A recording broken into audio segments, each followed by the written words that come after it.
BBC বাংলার অধিবেশন প্রবাহতে আপনাদের স্বাগত। আজ আপনাদের সাথে লন্ডন স্টুডিও থেকে আছি মানসী বড়ুয়া, আর ঢাকায় আমার সাথে থাকছেন আকবর হোসেন।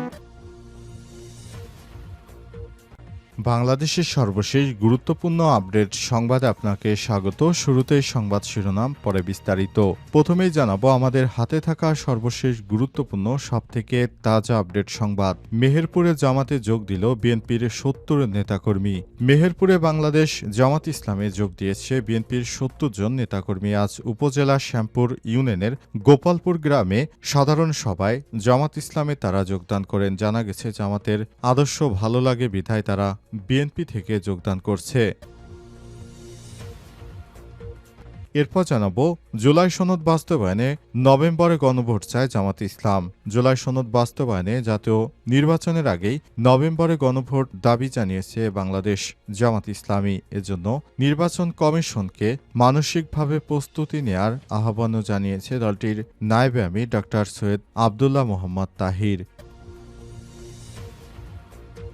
এদিকে দলের কর্মকাণ্ডে মর্মাহত জয়পুরহাটে এনসিপির প্রধান সমন্বয়কের পদত্যাগ। জাতীয় নাগরিক পার্টি এনসিপির জয়পুর জেলা শাখার প্রধান সমন্বয়ক মোহাম্মদ ফিরোজ আলমগীর দলীয় পদ থেকে পদত্যাগ করেছেন। আজ আহ্বায়ক ও সদস্য সচিব বরাবর লেখা একটি পদত্যাগপত্রে তিনি এই ঘোষণা দেন।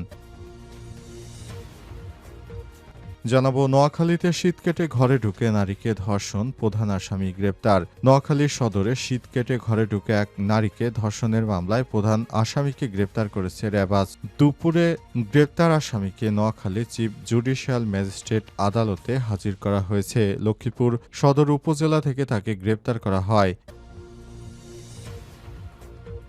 এবং সর্বশেষ জানাবো জালিয়াতির মামলায় ভারতীয় নাগরিক গ্রেপ্তার। সাভারের আশুলিয়ায় প্রতারণা ও জালিয়াতির মামলায় এক ভারতীয় নাগরিককে আটক করেছে বাংলাদেশের পুলিশ। এই ঘটনায় দেশের মধ্যে চাঞ্চল্যকর পরিস্থিতি তৈরি হয়েছে। প্রিয় দর্শক, এতক্ষণ শুনছিলেন সংবাদ শিরোনাম, এবারে বিস্তারিত। তবে তার আগে বন্ধুরা অনুরোধ থাকবে এই সংবাদটিতে একটি লাইক দিন। এই চ্যানেলে আপনি নতুন হয়ে থাকলে আমাদের সংবাদটি দেখতে দেখতে চ্যানেলটি সাবস্ক্রাইব করে রাখুন। কমেন্ট করে বন্ধুরা আপনার মূল্যবান মতামত জানিয়ে দিন আপনি বিশ্বের কোন দেশ থেকে বা বাংলাদেশের কোন স্থান থেকে আমাদের সংবাদটি দেখছেন এবং শুনছেন। আর গাজা যুদ্ধে আপনি যদি নিরীহ ফিলিস্তিনিদের ভালোবেসে থাকেন, কমেন্টে ইয়েস লিখে বিশ্ববাসীকে জানিয়ে দিন। এবার বিস্তারিত। মেহেরপুরে জামাতে যোগ দিলেন বিএনপির ৭০ কর্মী। মেহেরপুরে বাংলাদেশ জামাত ইসলামে যোগ দিয়েছে বিএনপির ৭০ জন নেতাকর্মী। আজ সদর উপজেলার শ্যামপুর ইউনিয়নের গোপালপুর গ্রামে এক সাধারণ সভায় জামাতে যোগ দেন নেতাকর্মীরা। এ সময় বিএনপি থেকে জামাতে যোগ দেওয়া কর্মী ফরমান হোসেন বলেছেন, জামাতে যোগ দিলেই নেতা হওয়া যায় না। এখানে কর্মী হতে হলে নিয়মিত নামাজ আদায় সহ সিলেবাসভুক্ত বই পড়তে হয়, নিয়মকানুন মেনে যোগ্যতা প্রমাণ করতে হয়। আমরা সৎ ও নিষ্ঠার সঙ্গে দেশের স্বার্থে কাজ করতে চাই। সাধারণ সভায় সভাপতিত্ব করেন শ্যামপুর ইউনিয়ন ৩ ওয়ার্ডের সভাপতি ইমদাদুল হক। প্রধান অতিথি হিসেবে ছিলেন বাংলাদেশ জামাত ইসলামের মেহেরপুর জেলা আমির মাওলানা তাজউদ্দিন খান। বিশেষ অতিথি হিসেবে ছিলেন মেহেরপুর সদর উপজেলা আমির মাওলানা সোহেল রানা। যোগদান অনুষ্ঠানে অন্যান্যদের মধ্যে উপস্থিত ছিলেন জেলা জামাত ইসলামের রাজনৈতিক সেক্রেটারি রুহুল আমিন সহ আরও অনেকেই। জানা গেছে বিএনপি সারা দেশে যে হারে চাঁদাবাজি ও রাহাজানি কর্মকাণ্ড করছে, তাতে করে নেতাকর্মীরা বিএনপির উপর এখন ক্ষুব্ধ। তারা চায় না যে আমরা জামাত ইসলামের সঙ্গে থাকি কিংবা জামাত ইসলাম ভালো অবস্থানে যায়। এই বিষয়টি বিএনপি চায় না। আর বিএনপির মধ্যে অভ্যন্তরীণ অনেক কোন্দল দেখা দিয়েছে, কারণে নেতাকর্মীরা বিএনপির পক্ষে নয় বরং এখন জামাত ইসলামের পক্ষ থেকে তারা রাজনৈতিকভাবে মাঠে থাকতে চায়। এজন্য তারা জামাত ইসলামে যোগ দিয়েছে বিএনপির নেতাকর্মীরা। জুলাই সনদ বাস্তবায়নে নভেম্বরে গণভোট চায় জামাত ইসলাম। জুলাই সনদ বাস্তবায়নে জাতীয় নির্বাচনের আগেই নভেম্বরে গণভোট চায় বাংলাদেশ জামাত ইসলাম। জামাতের পক্ষ থেকে বাংলাদেশের নির্বাচন কমিশনের কাছে আহ্বান জানানো হয়েছে। জুলাইয়ে ওই সময় একসাথে এতগুলো সমস্যা আসলে অতিক্রম করা সম্ভব নয়। এজন্য অন্তর্বর্তীকালীন সরকারকে উচিত অবশ্যই নভেম্বরের মধ্যে গণভোট দেওয়া, অর্থাৎ জুলাই সনদের মাধ্যমে যে নির্বাচন হবে, নির্বাচনে আগেই জুলাই সনদকে প্রতিষ্ঠিত করার জন্য গণভোট এর আয়োজনের আহ্বান জানিয়েছে বাংলাদেশ জামাত ইসলাম। জামাত ইসলামের পক্ষ থেকে আরও বলা হয়েছে, বাংলাদেশে যেসব নেতাকর্মীরা রয়েছে তারা বাংলাদেশের মানুষের পালস বুঝতে চেষ্টা করে না, তারা নিজেদেরকে সবসময় আখের গোছাতে চায়। বিগত 53 বছরে যেসব রাজনৈতিক দলের নেতৃত্ববৃন্দরা দেশে নেতৃত্ব দিয়েছে তারা কখনোই দেশের মানুষের ভালো চায়নি, বরং সবসময় তারা দেশের বিরুদ্ধে নানা রকম কাজ করেছে, বিদেশে অর্থ পাচার করেছে। তাই বাংলাদেশ যে একটি ভালো মানের রাষ্ট্র হিসেবে গড়ে উঠুক এটি তারা কখনো চায়নি। এজন্য দেশের মধ্যে এত বিশৃঙ্খল পরিস্থিতির তৈরি হয়েছে। তিনি আরও বলেছেন, এই অবস্থায় জুলাই সনদের মাধ্যমে নির্বাচন দিতে হবে এবং জুলাই সনদকে রাষ্ট্রীয়ভাবে প্রতিষ্ঠা করার জন্য আমরা সরকারের প্রতি আহ্বান জানাই বলে জানিয়েছেন জামাত ইসলামের এই নেতা।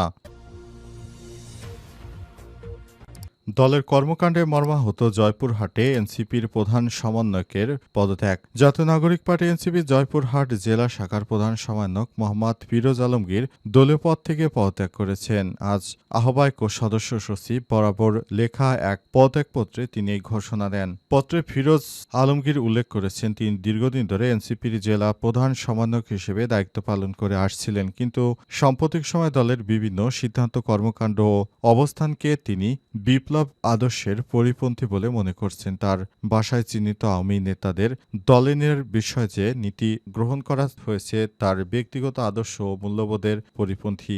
আশা করেছিলাম বিপ্লব পরবর্তী সময়ে এনসিপি নতুন ধারা রাজনীতি গড়ে তুলবে, কিন্তু বর্তমানে দলটি গতানুগতিক রাজনৈতিক পথে হেঁটেছে, যা আমাদেরকে মর্মাহত করেছে। ফিরোজ আলমগীর তার পদত্যাগপত্রে আরও বলেছেন, এনসিপি যেন শহীদ পরিবার, আহত কর্মী, জেলা পর্যায়ের জনমতের প্রতি আন্তরিক মনোযোগ দেয়। তিনি আহ্বান জানান, শুধু কেন্দ্রীয় নেতাদের সিদ্ধান্ত নয়, আন্দোলনে আহত ও তৃণমূলের মতামতকে গুরুত্ব দিয়ে দল পরিচালনা করা উচিত। সর্বশেষ তিনি জানান, বর্তমানে এনসিপির সঙ্গে আমার নিজের যে মতাদর্শ রয়েছে এর সঙ্গে যায় না, তাই আমি এমন রাজনৈতিক দলের সঙ্গে মূলত থাকতে চাই না বলে জানান তিনি। এজন্য তিনি এনসিপির প্রতি খুবই ক্ষুব্ধ হয়েছেন। এজন্য তিনি জাতীয় নাগরিক পার্টি এনসিপি থেকে পদত্যাগের মতো এমন একটি সিদ্ধান্ত গ্রহণ করেছেন বলে জানা যায়। অবশেষে তিনি এনসিপি থেকে পদত্যাগ করেছেন এই মর্মে তিনি পুরো বিষয়টি জানিয়েছেন।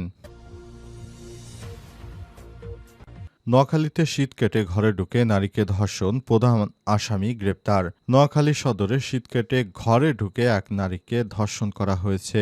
এই ঘটনায় অভিযুক্তকে অবশেষে আটক করেছে পুলিশ। পুলিশের পক্ষ থেকে বলা হচ্ছিল, এই ধর্ষণকারী ওই নারীর কক্ষে গোপনে ঢুকে যায় এবং শীত কেটে ঢুকে যাওয়ার পর তাকে ধর্ষণের ঘটনা ঘটায়। এই ঘটনায় এলাকায় চাঞ্চল্যকর পরিস্থিতি তৈরি হয়। অবশেষে পুলিশের সদস্যরা অভিযান চালিয়ে এই সন্ত্রাসীকে আটক করেছে।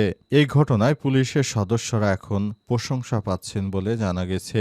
র‍্যাব বলছে, ভুক্তভোগী ওই নারী নিঃসন্তান ছিলেন। তার স্বামী মাইজদি শহরে রিকশা চালিয়ে জীবিকা নির্বাহ করে। এজন্য সপ্তাহে একদিন বাড়িতে যেতেন। ওই নারী তার পালিত মেয়েকে নিয়ে বাড়িতে থাকেন। গত 17 সেপ্টেম্বর রাতে তার ঘরে শীত কেটে প্রবেশ করে জসিম ও তার সহযোগী। পরে দুইজন তাকে ধর্ষণ করে জসিমকে চিনে ফেলে তারা তাকে হত্যার চেষ্টা করে।